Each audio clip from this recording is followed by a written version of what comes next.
आप सभी right to privacy के बारे में तो जानते ही होंगे। राइट टू प्राइवेसी यानी कि निजता का अधिकार। निजता का अधिकार हमारे देश के हर एक नागरिक का मौलिक अधिकार है, यानी कि फंडामेंटल राइट है। आज के टेक्नोलॉजिकल एडवांस्ड एरा में राइट टू प्राइवेसी के साथ साथ डेटा प्राइवेसी भी हर एक इंसान की जिंदगी में बहुत ही मायने रखता है। 2017 में भारत सरकार के द्वारा डेटा प्राइवेसी को भी एक फंडामेंटल राइट घोषित कर दिया गया था। आज हम एक ऐसे विषय के बारे में बात करने जा रहे हैं जिसने भारत के डेटा लॉज और राइट टू प्राइवेसी को झंझोड़ कर रख दिया है। हाल ही में हुए पेगासस अटैक ने यह सुनिश्चित कर दिया है कि हमारे देश में डेटा लॉज को और मजबूत करने की कितनी ज्यादा आवश्यकता है। अगर मैं आपको ये कहूँ कि आप जो भी सर्च कर रहे हैं, जो भी साइट्स विजिट कर रहे हैं, किसी को फोन कर रहे हैं, मैसेज कर रहे हैं, आप जो भी गतिविधियां अपने फोन पे कर रहे हैं, ये सब अगर कोई देख पा रहा है या कोई ट्रैक कर पा रहा है तो आपका क्या रिएक्शन होगा? हम बात कर रहे हैं पेगासस स्पाईवेयर के बारे में। अब ये पेगासस स्पाईवेयर है क्या और ये आपके फोन में कैसे आ सकता है? पेगासस स्पाईवेयर एक ऐसा स्पाईवेयर है जिसे आपके फोन में सीक्रेटली इंस्टॉल किया जाता है। आपके फोन में कोई भी एसएमएस या लिंक या कोई भी नोटिफिकेशन टेक्स्ट के थ्रू भी ये इंस्टॉल हो सकता है।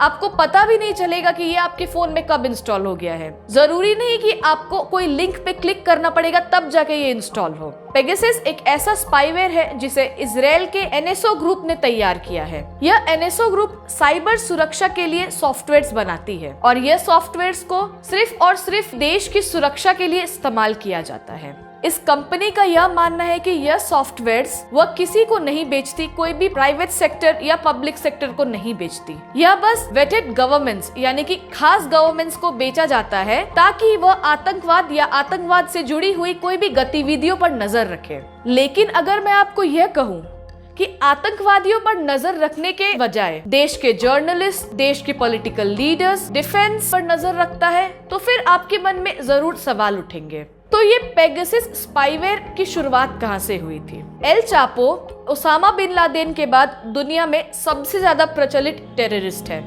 और उनके पकड़े जाने में पेगासस स्पाईवेयर का बहुत बड़ा हाथ था। तब से दुनिया की हर गवर्नमेंट को पेगासस स्पाईवेयर चाहिए। लेकिन जैसा कि हमने आपको पहले बताया था, यह सॉफ्टवेयर सभी को नहीं दिया जाता है, सिर्फ और सिर्फ खास गवर्नमेंट को प्रोवाइड की जाती है। पेगासस स्पाईवेयर को लेकर पूरे दुनिया के 17 संस्थाओं ने एक इन्वेस्टिगेशन लॉन्च किया था। इस इन्वेस्टिगेशन का नाम था द पेगासस प्रोजेक्ट। इस इन्वेस्टिगेशन में 10 देशों से 17 ऑर्गेनाइजेशन साथ में आए थे। इस 17 ऑर्गेनाइजेशन में से 80 जर्नलिस्ट की टीम बनाई गई थी जिन्होंने इस पेगासस वायरस पर इन्वेस्टिगेशन की थी। इन्वेस्टिगेशन में यह पता चला कि दुनिया में ऐसे 50,000 फोन हैं जिनमें ये पेगासस वायरस इंस्टॉल किया गया है और इनमें से 300 फोन या 300 स्मार्टफोन्स इंडिया में पाए गए हैं। अगर हम डिटेल में बात करें तो Hindustan Times, the Hindu, the Mint के जर्नलिस्ट के नाम शामिल है। साथ ही साथ बहुत सारे मिनिस्टर्स के भी नाम सामने आए हैं। इनमें से चर्चित है राहुल गांधी, अश्विन वैष्णव जो कि हमारे देश के आईटी मिनिस्टर है, अशोक लवासा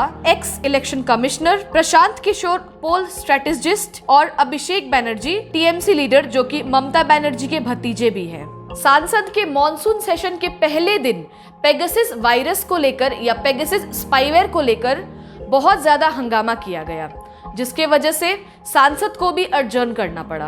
पेगासस स्पाईवेयर की इन्वेस्टिगेशन के 17 ऑर्गेनाइजेशंस में से हमारे भारत का द वायर भी शामिल था। द वायर ने आरोप लगाते हुए कहा है कि भारत सरकार अपने सिटीजन्स पर निगरानी रख रही है, लेकिन भारत सरकार ने इस आरोप को खारिज कर दिया और कहा कि यह आरोप बेबुनियाद है। हम आपको ये बता दें कि इस मामले में अभी तक कोई भी इन्वेस्टिगेशन लॉन्च नहीं की गई है, लेकिन the wire, the Washington post जैसे ऑर्गेनाइजेशन ने इन्वेस्टिगेशन की मांग की है और मांग जारी है। अगर ये आरोप सच निकलता है कि भारत सरकार ने सच में अपने नागरिकों के फोन पे स्पाईवेयर इंस्टॉल करवाया है, तो ये हमारे लिए एक चिंता का विषय है। ऐसे ही देश भर की खबरों के साथ हम आपके सामने आते रहेंगे।